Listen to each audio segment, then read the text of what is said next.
Tendency है हमारा median. तो मीडियन क्या है? Median is a point on a scale such that half of the score fall above it and half below it। ये median या मध्यांक वो पॉइंट या वो वैल्यू है जिससे आधे जितने भी प्राप्तांक हैं वो उस आधे प्राप्तांक जो उससे छोटे होते हैं वो एक तरफ और उसके आधे बड़े प्राप्तांक दूसरे भाग में होते हैं। यानी ये पूरे समूह को लगभग बराबर भाग में बांटता है, जिसमें आधे प्राप्तांक उससे छोटे एक भाग में और आधे प्राप्तांक उससे जो बड़े होते हैं वो दूसरे भाग में आते हैं। मीडियन फ्रॉम अनग्रुप्ड डेटा, यहाँ पर भी हम देखेंगे कि जब अगर आंकड़े हमारे पास अव्यवस्थित हैं तो हम किस तरह से उससे हम मीडियन निकालेंगे। तो इसमें भी दो तरीके हैं। अगर हमारे जो डेटा है या जो उसका नंबर है अगर वो विषम है या ऑड नंबर है तो उसको निकालने का फॉर्मूला अलग होगा, और अगर ये नंबर अगर हमारा इवन है या सम है तो इसका फॉर्मूला अलग होगा। तो सबसे पहले देखते हैं विषम प्राप्तांक या ऑड नंबर। इसका फॉर्मूला है एम डी, और मीडियन को हम एम डी से डिनोट करते हैं। M D is equals to N plus 1 upon 2th प्राप्तांक या 2वां प्राप्तांक। अब एक एग्जाम्पल से इसको समझते हैं। यहाँ पर ये ज़रूरी है कि जो भी हमारे पास नंबर होगा पहले उसे हम असेंडिंग या डिसेंडिंग किसी भी ऑर्डर में किसी भी एक सीक्वेंस में उसे हम अरेंज कर लेते हैं। तो एग्जाम्पल के तौर पे मान लीजिए कुछ प्राप्तांक है हमारे पास 40, 38, 36, 50, 51, 54 और 23। तो इन प्राप्तांकों को हमने असेंडिंग ऑर्डर में अरेंज कर दिया है इस तरह से 23, 36, 38, 40, 50, 51 और 54। तो अगर आप देखें यहाँ पर हमारा n कितना है 1, इसको हम नंबरिंग भी कर लेंगे 1, 2, 3, 4, 5, 6 एंड 7। तो n जो हमारा है वो कैसा है? यहाँ पर ऑड है, ऑड नंबर है 7। तो फॉर्मूला हमारा क्या है? n प्लस 1 बाई 2th प्राप्तांक या 2th नंबर। तो M D is equals to 7, चूँकि n हमारे यहाँ पे 7 है, 7 प्लस 1 डिवाइडेड बाई 2th नंबर। तो ये हमारा आ जाएगा 8/2, या 8/2 का मतलब हमारा 4th। जो 4 या जो चौथे नंबर का जो प्राप्तांक है वो हमारा होगा मीडियन। ठीक है, तो यहाँ पे 4th नंबर का प्राप्तांक कौन सा है? 40। तो हमारा एम डी कितना हो गया? M D is equals to 40। तो ये तरीका है जब हमारे पास जो नंबर है वो कैसा है? ऑड नंबर है। लेकिन अब अगर मान लीजिए हमारे पास जो n नंबर है वो सम है तो हम क्या करेंगे? सम के लिए फॉर्मूला है, या जब हमारे पास जो n है वो इवन है या सम संख्या है तो उसका फॉर्मूला क्या है? इसका फॉर्मूला है M D is equals to n by 2th नंबर या n बाई 2वां प्राप्तांक प्लस n बाई 2 प्लस 1वां प्राप्तांक अपॉन 2। फिर इसको हम एक एग्जांपल से समझते हैं। अगर हमारे पास जो भी नंबर होंगे उसको हम पहले असेंडिंग या डिसेंडिंग ऑर्डर में लगा लेंगे। तो हमारे पास कुछ नंबर है उसको हमने असेंडिंग ऑर्डर में लगा लिया है पहले से। ये है इस तरह से 25, 37, 42, 64, 65, 72, 77, 82, 89 और 90। अब हम इसको काउंटिंग कर लेंगे नंबर, इसको एक एक नंबर हम इसे असाइन कर देंगे 1, 2, 3, 4, 5, 6, 7, 8, 9 और 10। तो इसका मतलब हुआ हमारा यहाँ पर n कैसा है? सम है और वो है 10। ठीक, अब वैल्यू को फॉर्मूले में प्लेस करते हैं। तो n बाई 2वां प्राप्तांक का मतलब n हमारा 10 है, n बाई 2 2वां प्राप्तांक plus again n by 2 plus 1 वा प्राप्तांक डिवाइडेड बाय 2, ये हमारा हो जाएगा डिवाइडेड बाई 2। तो अब हम देखते हैं कि हमारा 10/2 प्राप्तांक कौन सा हुआ? 10/2 का मतलब फिफ्थ, तो फिफ्थ हमारा वैल्यू कौन सी है? 62। तो 65 प्लस 10/2 प्लस 1 का मतलब 10/2 यानी 5 प्लस 1 यानी 6, सिक्स्थ नंबर हमारा कौन सा है? 72। तो 65 plus 72 divided by 2 is equals to आएगा हमारा 137। इसको आगे सॉल्व कर लेने पर हमारी वैल्यू निकल कर आएगी md इज इक्वल्स टू 68.5। तो हमने देखा कि जब हमारा डेटा नंबर हमारा सम है तो फॉर्मूला कौन सा लगाएंगे, और जब हमारा नंबर विषम है तो हम कौन सा फॉर्मूला लगाएंगे। अब हम देखते हैं कि अब अगर हमारे पास, ये तो हमने देखा कि मीडियन को अनग्रुप्ड डेटा से कैसे निकालते हैं। इसके बाद हम देखेंगे कि मीडियन को जब डेटा व्यवस्थित है या ग्रुप्ड डेटा से हम किस तरह से निकालेंगे। मीडियन फ्रॉम ग्रुप्ड डेटा या व्यवस्थित आंकड़ों से मीडियन निकालना या मध्यांक निकालना। तो इसका फॉर्मूला मैंने लिख रखा है। इसका फॉर्मूला है md is equals to l plus n/2 minus CFB upon f into I. l denote करता है मध्यांक वर्ग की वास्तविक निम्न सीमा या real lower limit of median class. n है हमारा टोटल ऑफ स्कोर्स, जो भी हमारे प्राप्तांक होंगे उसको हम टोटल कर लेंगे तो हमें n मिल जाएगा। CFP है cumulative frequency below of median class, जो भी मीडियन क्लास हम तय करेंगे उसकी क्यूमुलेटिव फ्रीक्वेंसी बिलो यानी उस वर्ग से नीचे वाली क्यूमुलेटिव फ्रीक्वेंसी। फिर है इसके बाद F से फ्रीक्वेंसी, हम सबको पता है फ्रीक्वेंसी यानी उसकी आवृत्ति, मध्यांक जो हमारा जो वर्ग होगा उसकी आवृत्ति, और I है हमारा क्लास इंटरवल या वर्ग अंतराल। तो इसके लिए मैंने एक एग्जाम्पल लिखा हुआ है।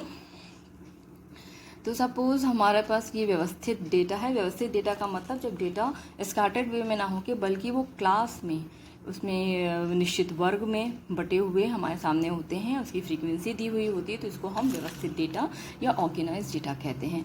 तो कुछ स्कोर्स हमारे पास हैं बच्चों के, मान लीजिए ये 10 to 19 का एक वर्ग है, इसमें हमारी जो फ्रीक्वेंसी है वो 1 है, 20 से 29 के वर्ग की फ्रीक्वेंसी 2 है। इस तरह से क्लास इंटरवल जो हमारा बना हुआ है क्लासेस हैं वो 10 से लेकर 99 तक है। तो इसमें हमारे पास जो फ्रीक्वेंसी भी दी हुई है, फ्रीक्वेंसी इसके सामने दी हुई है। अब हमें क्या निकालना है? CF या क्यूमुलेटिव फ्रीक्वेंसी हमें फॉर्मूले के लिए चाहिए होगी। तो क्यूमुलेटिव फ्रीक्वेंसी हम कैसे निकालते हैं? जो सबसे नीचे से इसको हम शुरू करते हैं, इसकी सबसे पहले हम जो फ्रीक्वेंसी उसको हम वैसे ही लिख लेंगे 1, और इसमें हम अगली फ्रीक्वेंसी को ऐड करेंगे 1 में। ये फिर अगली फ्रीक्वेंसी हमने जोड़ दी यहाँ पर, तो ये हमारी आ गई 3। फिर 3 में ये कितना 1 और 3 होगा, 3 में फिर हम अगला क्या ऐड करेंगे? 12। तो इस तरह से हम इसको ऐड करते हुए क्यूमुलेटिव फ्रीक्वेंसी निकाल लेते हैं। तो 1 3 15, 15 के बाद 37, 65 हो जाएगी, 65 90, 90 के बाद 108, 108, 118 एंड इसमें लास्ट में 2 और ऐड करेंगे तो ये हो जाएगी हमारी 120। क्यूमुलेटिव फ्रीक्वेंसी सही है या नहीं, तो इसको जांच करने का सबसे अच्छा तरीका है कि जो हमारी टॉप वैल्यू आती है अगर n भी हमारा उतना ही है तो इसका मतलब हमारी क्यूमुलेटिव फ्रीक्वेंसी हमने सही तरीके से उसको ऐड किया हुआ है। तो फॉर्मूला हम पहले ही देख चुके हैं कि हमारा फॉर्मूला क्या है और क्यूमुलेटिव फ्रीक्वेंसी क्या है। तो अब सारी ये जितनी भी वैल्यू है इसको हम फॉर्मूले में रखते हैं। तो फॉर्मूला एक बार फिर से लिख लेते हैं। L md is equals to L plus n/2 minus CFB upon F into i. ठीक है, तो L हमारा कहाँ से निकल कर आएगा, लोअर लिमिट कहाँ से निकल कर आएगी। तो हमें क्या देखना है कि हमारा मध्यांक वर्ग कौन सा। मध्यांक वर्ग वो होता है जिसको कि हम लगभग बीच का वो वर्ग जिससे कि आधी आवृत्तियाँ ऊपर हो और आधी, अगर ऐसा हम वर्ग लेते हैं तो हमें आगे आसानी से गणना करने में आसानी होती है। तो हम मध्यांक वर्ग देख लेते हैं। हमारी जो बीच का वर्ग हमारा ये है 65 है, तो ये हमारा हो जाएगा मध्यांक वर्ग या मीडियन क्लास। ठीक, मीडियन क्लास सबसे पहले तय करना बहुत ज़रूरी है, तभी उसी के आधार पर हम डेटा अपने हमने जो फॉर्मूला लिखा है उसमें हम उसकी वैल्यू को प्लेस कर पाएंगे। तो L, जैसे हमने पहले भी कहा था, L क्या है? मध्यांक वर्ग की वास्तविक निम्न सिग्मा।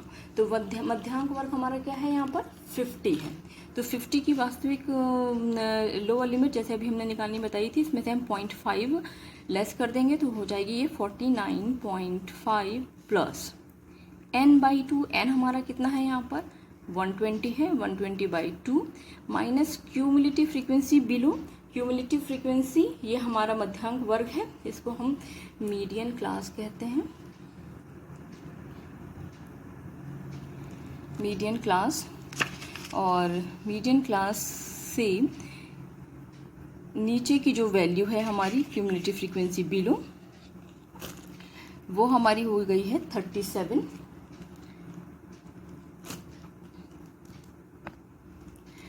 और इसकी जो फ्रीक्वेंसी है वो हमारी कितनी है? 28 यहाँ लिख लेंगे। इंटरवल हमारा कितने का है? यहाँ पे हमने देख लिया इंटरवल हमारा 10 का है, तो ये वैल्यू भी हमने यहाँ पर प्लेस कर ली। अब इसको हम आगे सॉल्व करते हैं। 49.5 प्लस 120/2 माइनस 37/28, इसको हम सॉल्व करेंगे तो हमारे पास आंसर आ जाएगा 8.21 इंटू 100 करके, इंटू 10 करके। तो फाइनली इसको हम सॉल्व कर लेंगे तो हमारा आंसर आ जाएगा 57.71। तो मीडियन हमारा, या मीडियन की जो वैल्यू है वो है 57.71। Central measure of central tendency की जो तीसरी प्रवृत्ति है वो है हमारा मध्यमान या मीन। मीन को हम अंकगणितीय औसत भी कहते हैं। तो the mean of a data set is found by adding all numbers in the data set and then dividing by the number of values in the set. It is also known as arithmetic mean.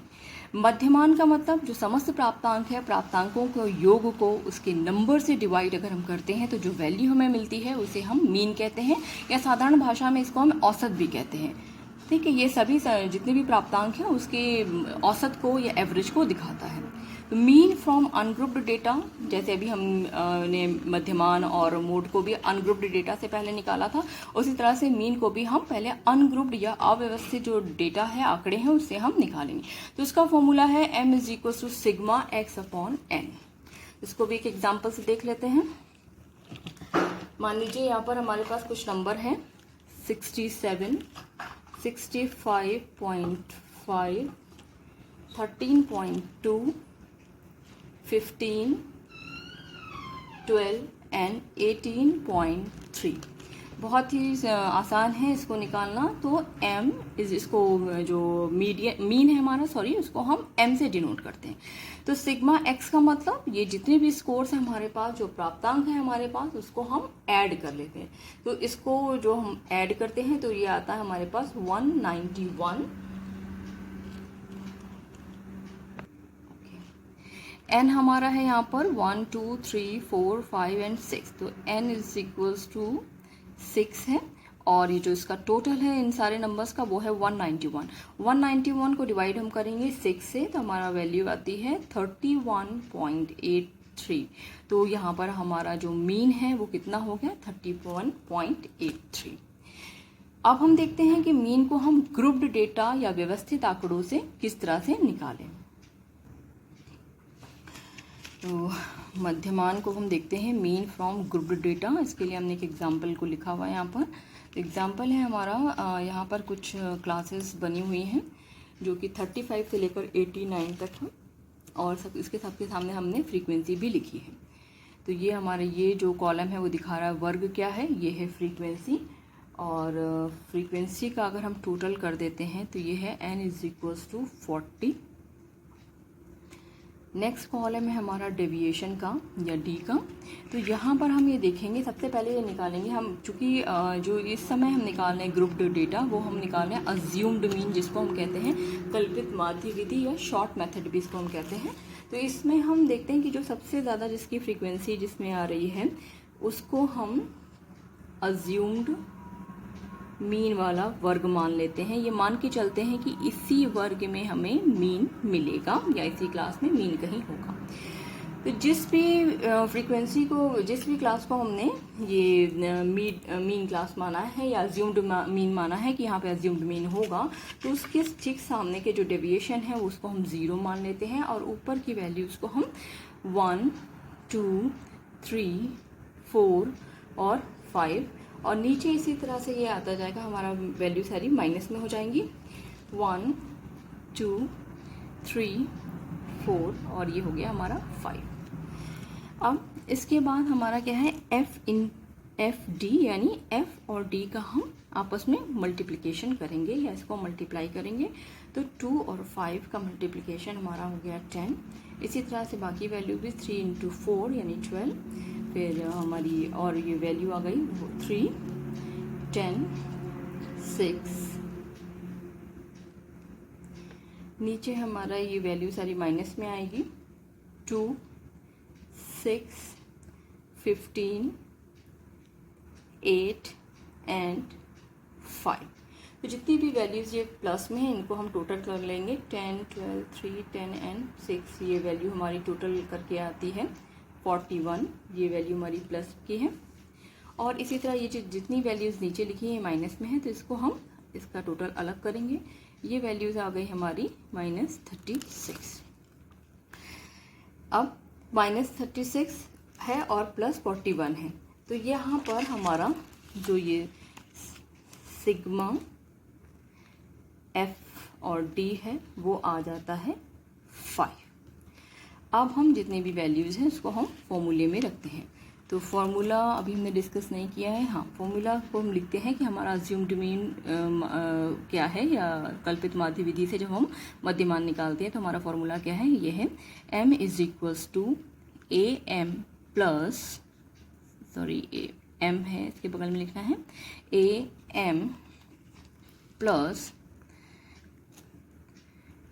Sigma f d upon n into i. तो यहाँ पर हमारा assumed mean कैसे निकलेगा, जो ये class हमने यहाँ पर देखी है, इस क्लास की जो लोअर लिमिट है और ये जो अपर लिमिट है, इसको हम आपस में प्लस कर देंगे। प्लस करने के बाद इसको हम 2 से डिवाइड कर देंगे, तो हमारा क्या निकल कर आ जाएगा, अज्यूम्ड मीन।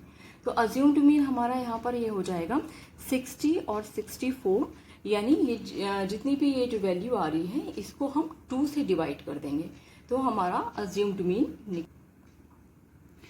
तो हमने अज्यूम्ड मीन बताया कि अज्यूम्ड मीन कैसे निकलेगा, 60 और 64 को प्लस करके 2 से डिवाइड करेंगे तो हमारी वैल्यू आ जाएगी 62। तो हमने यहाँ फॉर्मूले में प्लेस कर दी है, assumed mean = 62। Summation F D हमारा कितना निकल कर आया है, 5, और एन हमारा कितना है, 40। इंटरवल हमारा कितने का है, यहाँ पर इंटरवल हमारा है यहाँ पर 5 का, ठीक है, i = 5। अब हम इसको सॉल्व कर लेते हैं। 62 + 5 अपॉन 40 × 5 को ये सॉल्व करने पर 62, इसको सॉल्व करने पे वैल्यू आती है 0.625। फिर इसको हम 62 में इसे हम ऐड कर देंगे तो हमारा फाइनल आंसर आ जाएगा 62, चूँकि 0.625 है तो 62.625 हमारा आंसर आ जाएगा। तो ये हमने देखा कि मध्यमान को अनग्रुप्ड डेटा, या जब हमारे पास आंकड़े अव्यवस्थित हैं तो हम उसको किस तरह से निकालेंगे, और जब हमारे पास आंकड़े व्यवस्थित हैं तो हम उसको कैसे निकालेंगे। तो ये हमारा मीन निकल कर आया है, इसको हम मीन यानी m से भी डिनोट करते हैं और इसको हम x बार से भी डिनोट करते हैं। ठीक है, थैंक यू।